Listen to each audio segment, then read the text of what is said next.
আসসালামু আলাইকুম। ডিজাইন ওয়ার্ল্ডের পক্ষ থেকে আপনাদের সবাইকে স্বাগতম। ভিউয়ার্স, আজকে আপনাদের দেখাবো একটি কলামের চেক।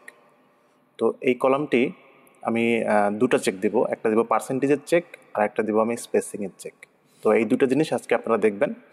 তো দেখেন, এখানে আমি একটা কলাম নিয়েছি, কলামের সাইজটি 10 ইঞ্চি বাই 12 ইঞ্চি, এইভাবে 10 ইঞ্চি এবং এইভাবে 12 ইঞ্চি, এবং এর ভিতরে রড নিয়েছি আমি 6টা 16 মিলিমিটার রড।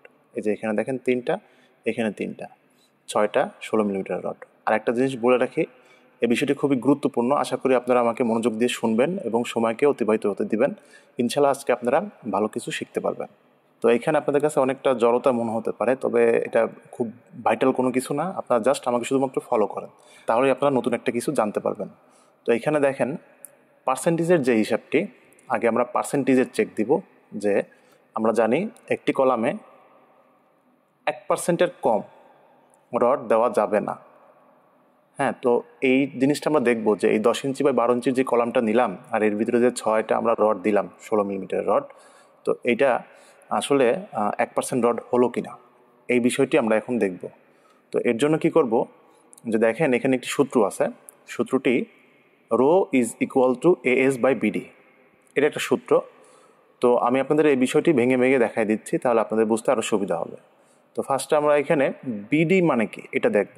তো বি মানে হলো আমার কলামটা এইভাবে কত, মানে পাশে কত এবং লম্বায় কত, এই জিনিসটাকে বি আর ডি দ্বারা বোঝানো হয়েছে।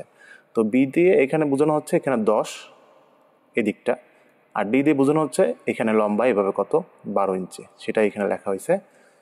আর এখানে আমরা জানতে পারলাম তাহলে বি আর ডি কি। এবার আমরা দেখব এএসটা কি, তাহলেই আমরা কিন্তু এই ইকুয়েশনটা সলভ করতে পারবো। তো এএস হলো গিয়ে কিছুই না, এএস হলো আপনার কলামটিতে কয়টা রড দিয়েছেন এবং কোন সাইজের রডটা দিয়েছেন। তো এইখানে 16 মিলিমিটারের 6টা রড দেওয়া হয়েছে, তো এখানে সেটাই লেখা হয়েছে 16 মিলিমিটারের 6টা রড। তো আমরা জানি যে 16 মিলিমিটারের একটা রডের এরিয়া হলো 0.31 স্কোয়ার ইঞ্চ। এটা অনলাইনে আপনারা সার্চ করলে পাবেন। ওইখানে প্রত্যেকটা বারের, যেমন 10 মিলি বার বা 12 মিলি বার, 16 মিলি বার, এগুলোর আর কি এরিয়া কত স্কোয়ার ইঞ্চে এরিয়া কত সেটা ওইখানে দেওয়া আছে। তো আজকে অত কিছু আপনাদের এখন বোঝার দরকার নেই, আপনারা শুধুমাত্র 16 মিলিমিটারের সেটা বুঝেন। সেটা হলো গিয়ে এখানে 16 মিলিমিটারের 0.31, 12 মিলিমিটারের হলো গিয়ে 0.20। তো এইভাবে আর কি দেওয়া থাকে।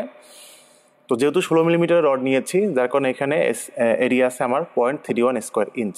তাহলে একটা 16 মিলিমিটার রডের এরিয়া হলো গিয়ে আমার 0.31 স্কোয়ার ইঞ্চ। তাহলে আমার 6টা রডের এরিয়া কত, তাই এটাকে যদি আমি 0.31কে যদি আমি 6 দিয়ে গুণ করে দিই, তাহলে আমি পেয়ে যাব 1.86। আর এটাই হলো গিয়ে আমার এস, মানে এরিয়া অফ স্টিল 1.86। তাহলে এইখানে আমার এএস জানা হয়ে গেল, বি আর ডিও কি জানা হয়ে গেল। তাহলে আমি এখন এখানে সলভ করে ফেলি। এএস হলো গিয়ে 1.86, যেইটা এটাকে আমরা ভাগ দিব কত দিয়ে, 10 আর 12 এই দুটাকে দিয়ে, মানে বি আর ডি এর ভিতরে কিন্তু গুণ সম্পর্ক, তাই না?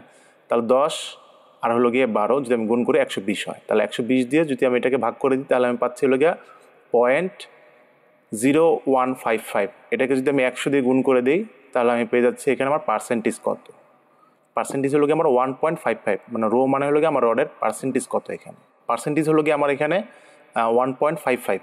দ্যাট মিনস আমার এটা ওকে আছে। ওকে কীভাবে বুঝলাম, আমার 1%-এর কম তো আমি দিই না, 1%-এর বেশি আছে, 2%-এর বেশি দিব না যদি ছোটো প্রজেক্ট হয়ে থাকে আর কি। তাহলে রো হলো গিয়ে আমার 1.55, দ্যাট মিনস আমার এটা ওকে, 1%-এর বেশি আছে। ঠিক আছে, তাহলে আমরা পার্সেন্টেজের যে চেকটা দিলাম এটা থেকে আমরা বুঝতে পারলাম যে আমার এখানে রডের পার্সেন্টেজ ঠিক আছে। 10 ইঞ্চি বা 12 ইঞ্চির যদি একটা কলামে আমি 6টা রড দিই, তাহলে আমার পার্সেন্টেজ 1-এর বেশি থাকে। ওকে, তাহলে এবার আমরা দেখব স্পেসিং।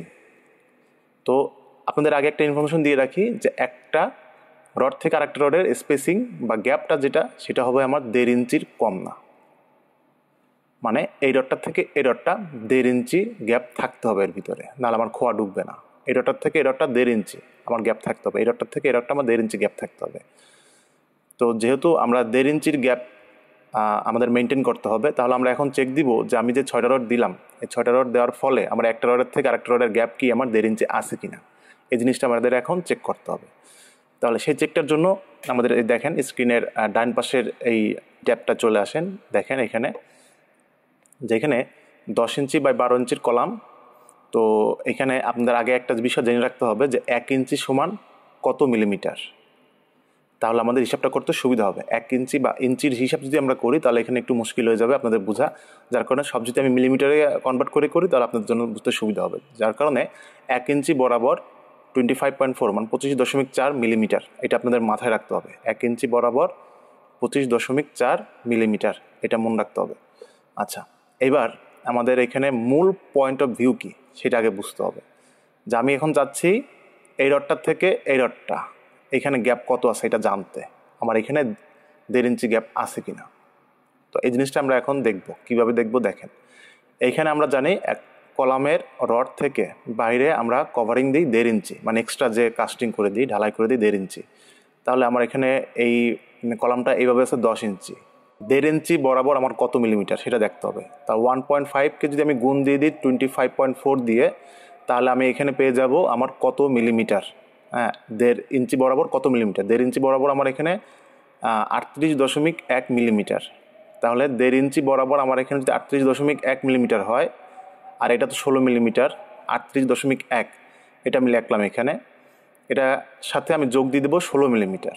মোট এখানে কতগুলা বিষয় আছে যেগুলো আমার বাদ দিতে হবে, সেই জিনিসগুলো আমি আগে যোগ করে ফেলবো। যোগ করে ফেলার পর তারপর আমি মূলটার থেকে এটাকে বিয়োগ করে দেবো, তাহলে আমি পেয়ে যাবো এখানে। তাহলে আমার এখানে 38.1, এই 1.5 গেল, এটা যোগ করলাম 16 মিলিমিটার রড এখানে, তাই 16 মিলিমিটার এখানে যোগ করে দিলাম, যোগ আবার এখানেও 1.5 মানে আমার 38.1 মিলিমিটার, সেটা এখানে লিখলাম, যোগ এখানে আমার কত 16 মিলিমিটার।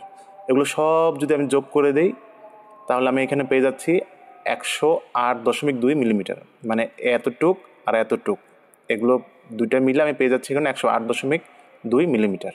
আচ্ছা, আমার এখানে তাহলে মোট কত আছে এইভাবে 10, এই সে 10কে গুণ দেবো আমি 25.4, মানে আমি মিলিমিটারে নিয়ে যাচ্ছি আর কি, ইঞ্চিতে আমি করবো না, আমি মিলিমিটারে নিয়ে যাবো, যেহেতু আমার উপরে সবগুলো মিলিমিটারে করছি। তাহলে 10 ইঞ্চিকে যদি আমি 25.4 দিয়ে যদি আমি এখানে গুণ করে দিই তাহলে আমি এখানে পেয়ে যাচ্ছি 254 মিলিমিটার। 254 মিলিমিটার, এই টোটালটা আছে এখানে 254 মিলিমিটার। এখন এই 254 মিলিমিটার থেকে যদি আমি এই যে এখানে এই দুইটা আইটেম নিয়ে আমি যেটা পেয়েছি যে 108.2, যদি আমি এটা বাদ দিয়ে দিই তাহলে আমি এখানে পেয়ে যাচ্ছি কিন্তু 145.8 মিলিমিটার। এর মানে আমার এই যে জায়গাটুক, এই রডের থেকে এই রড 145.8 মিলিমিটার এইখানে। তাহলে এই 145.8 মিলিমিটারকে যদি আমি ভাগ দিয়ে দিই 25.4 দিয়ে, মানে এবার আমি মিলিমিটারকে নিয়ে যাচ্ছি ইঞ্চিতে বোঝার জন্য যে আমার এখানে আসলে কতটা ইঞ্চি আছে। তাহলে 145.8কে যদি আমি ভাগ দিয়ে দিই 25.4 দিয়ে, তাহলে আমি এখানে পেয়ে যাচ্ছি 5.74 ইঞ্চি। এই জায়গাটুক তাহলে থাকে আমার 5.74 ইঞ্চি। এর মানে আমার এখানে 1.5 ইঞ্চির থেকে বেশি জায়গা আছে। তাহলে এই জিনিসটাও ওকে, মানে আমার স্পেসিং ঠিক আছে। তো আমি আপনাদের একটা এক্সারসাইজ দিলাম যে এই 12-র দিকে যে এই যে 12 ইঞ্চির দিকে যে 3টা এখানে রড বসালাম, এর 3টা রড বসানোর ফলে আমার এই 2টা রডের মাঝখানে এখানে কতটুকু গ্যাপ আছে এটা আপনারা বের করে দিবেন। আর এটা বের করে রেজাল্ট কত আছে সেটা আমাকে কমেন্ট সেকশন জানাই দিবেন, আমি আপনাদের ওইখানে উত্তর দিয়ে দেবো যে আপনাদের অ্যান্সারটা কি সঠিক হলো বা হলো না। তো আমি তারপর আপনাদের একটু সংক্ষেপে এখানে একটু ধারণা দিয়ে দিই যে এইখানে যেমন 1.5 ইঞ্চি, এইখানে 1.5 ইঞ্চি, এই 1.5 ইঞ্চি এগুলো বাদ দিতে হবে। এই কলামের রড, এই রড, এই 3টা রড বাদ দিয়ে দিতে হবে এই মোট 12 থেকে। যদি বাদ দিয়ে দেন তাহলে আপনি এখানে টোটাল স্পেসিংটা পাবেন। এই টোটাল স্পেসিং যখন আপনি পাবেন তখন এই মাঝখানে রডের থেকে আমার ওই দিক কত এই দিক কত এটা জানতে হবে, তাই না? তাহলে টোটাল স্পেসিংকে আপনি যদি 2 দিয়ে ভাগ দিয়ে দেন তাহলে এইখানে আর এখানে দুটা কিন্তু সমানভাবে ভাগ হয়ে যাবে, তখন আপনি জানতে পারবেন যে আপনার এখানে কত ইঞ্চি জায়গা ফাঁকা আছে। তো আমি আপনাদের বেসিক একটা ধারণা দিয়ে দিই যে দেখেন এখানে 10 ইঞ্চিতে যদি আমি এখানে 2টা রড দিয়েছি তারপরও আমার এখানে 5.74 ইঞ্চি ফাঁকা আছে, মানে আমি এখানে ইচ্ছা করলে আর একটা রড দিতে পারতেছি, দিলেও কিন্তু আমার এখানে যদি আমি অর্ধেক করে দিই তাও আমার এখানে 1.5 ইঞ্চি পরিমাণে যে বেশি জায়গা থাকবে। তবে আমি আপনাদের একটা নর্মাল কনসিডারেশন বলে দিই যে 10 ইঞ্চির দিকে আমরা সবসময় 2টা রডই দিই, এর বেশি আর দেই না। 12 ইঞ্চির দিকে আমরা 3টা রডই দিই, এর বেশি আর দেই না। 15 ইঞ্চির দিকে আমরা এখানে 4টা রড দিই, এর বেশি দেই না। তো এই কনসিডারেশনগুলো যদি একটু মনে রাখতে পারেন আর যদি যেভাবে আপনাদের দেখালাম এবার যদি একটু ক্যালকুলেশন করে নিতে পারেন তাহলে ইনশাল্লাহ আপনাদের কলাম নিয়ে ঝামেলা হবার কথা না। তো আশা করি আজকের ভিডিওটি আপনারা বুঝতে পেরেছেন। তারপরে যদি বুঝতে কোনো সমস্যা থাকে আমাকে কমেন্ট সেকশনে জানাবেন, ইনশাল্লাহ আমি উত্তর দেওয়ার চেষ্টা করবো। তো দেখা হবে পরবর্তীতে নতুন কোনো একটা ভিডিও নিয়ে। সে পর্যন্ত ভালো থাকবেন। আল্লাহ হাফেজ।